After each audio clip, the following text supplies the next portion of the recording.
আসসালামু আলাইকুম প্রিয় 18তম শিক্ষক নিবন্ধনে উত্তীর্ণ প্রার্থীরা, আপনারা সবাই জানেন আমরা দীর্ঘ অনেক সংগ্রামের মধ্য দিয়ে আজকে পর্যায়ে এসেছি। আর প্রায় 18 লক্ষ ক্যান্ডিডেট ছিল, এর মধ্যে হয়তো 14 লক্ষের মতো পরীক্ষা দিয়েছে এবং শেষমেশ একটা দীর্ঘ সময় নিয়ে আমরা আজকে চূড়ান্ত পর্যায়ে এসেছি। তো ভাইবা দিল 84,000 ক্যান্ডিডেটের মধ্যে মোটামুটি 82,000-এর মতো, 82,000-এ কিছু কম হবে, এর মধ্যে 60,000-এর মতো পাস। আর ফেল হলো 20%, যেটা ছিল সম্পূর্ণ স্বাভাবিক। কিন্তু কিছু বলবো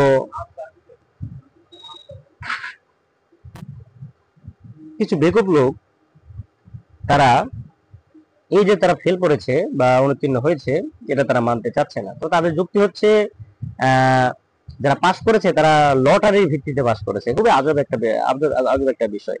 এবং তারা এক পর্যায়ে আন্দোলনে নেমেছে। মজার ব্যাপার হলো, আপনারা দেখেন যারা আন্দোলন করতেছে এদের মধ্যে ম্যাক্সিমামের বয়স হলো 35+। আবার অনেকে ছিল অনুপস্থিত, অনেকে আবার তারা সত্যি ভাবে ভালো দিতে পারে নাই। আমরা অনেকে বিভিন্ন ফেসবুক পোস্টের মধ্যে কিন্তু তাদেরকে আমরা দেখি যে দেখতে পাই যে আসলে তারা ভাইবা ভালোভাবে দিতে পারে না, তারা অনেকে স্বীকার করেছে। এবং এর মধ্যে অনেকেই আছে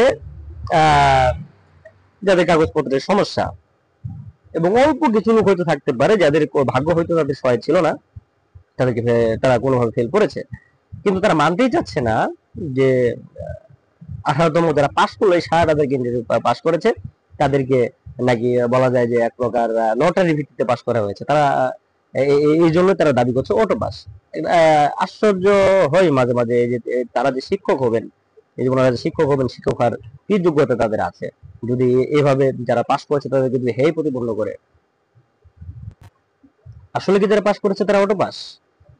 এ ব্যাপারে এনটিআরসি কর্তৃপক্ষ, যারা ভাইবা বোর্ডে ছিলেন, ভাইবা নিয়েছেন, তারাই ভালো জানেন। এবং আমাদের দৃঢ় বিশ্বাস তারা অটো পাস না। কিন্তু এই যে তারা দাবি করছে, অযৌক্তিক আন্দোলন আন্দোলন করছে, এনটিআরসি কে বিভ্রান্ত করছে, এটা কিন্তু মোটেও কাম্য না। এটা কিন্তু আমাদের প্রত্যাশা ছিল না। তো তারা 15 তারিখে বা 16 তারিখে এনটিআরসি এর সামনে যাবে এবং তারা ভয়াবহ পরিকল্পনা করছে। এনটিআরসি এর যে কর্মকর্তা কর্মচারী আছে তাদের উপর হামলা করবে। এর অলরেডি কিন্তু প্রমাণ কিন্তু অলরেডি আমরা পেয়েছি।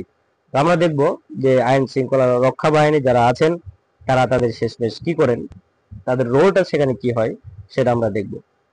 তো সবাই প্রস্তুত থাকবেন। আমরা সংগ্রাম করে আজকে এই পর্যন্ত এসেছি, এই পর্যায়ে এসেছি।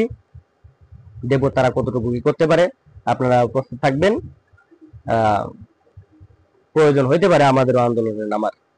সবাই ভালো থাকবেন, সুস্থ থাকবেন। আল্লাহ হাফেজ।